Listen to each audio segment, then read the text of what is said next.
ever done one thing that's perhaps not so, smart, and your friends seem to never let you forget it? Maybe they even give you a nickname that kind of sticks. Well, yeah, at least history doesn't always remember you as Doubting Thomas.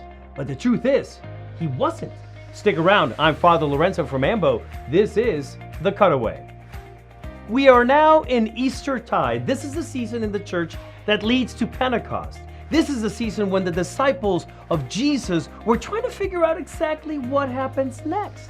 Our gospel story today is from John, and it is the same night as the resurrection, which for us was a week ago.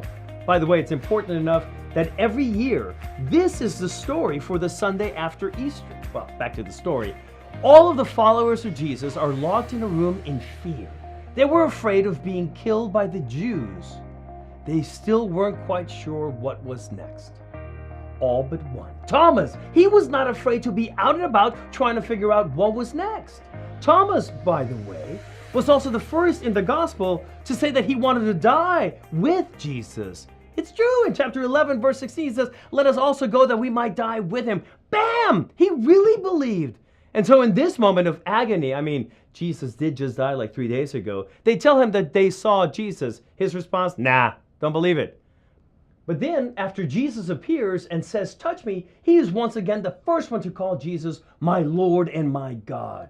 He had lost his way for a second, but was back to being regular believing Thomas.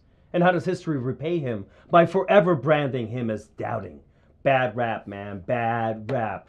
But today's gospel is not so much about Thomas as it is about you and me. It's about the church that will come long after the disciples are gone. That's us. How do we, who do not have Jesus to say, "Hey, poke me," how can we still find, in spite of doubt, find our way to faith and believe? How? The Spirit. Jesus tells us that he's giving us the Spirit to continue on his work. So maybe you doubt a bit. It's all good. It's expected. And as I've said before, it's really an invitation to go deeper into relationship with Jesus. Just ask the Spirit to help. Trust me. And join me in the fight to clear Thomas. Hashtag Thomas had a lot of faith.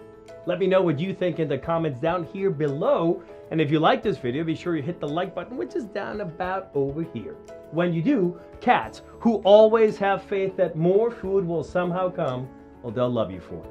And be sure to share with your friends. I'm Father Lorenzo Labrija from Los Angeles. See you next week on The Cutaway.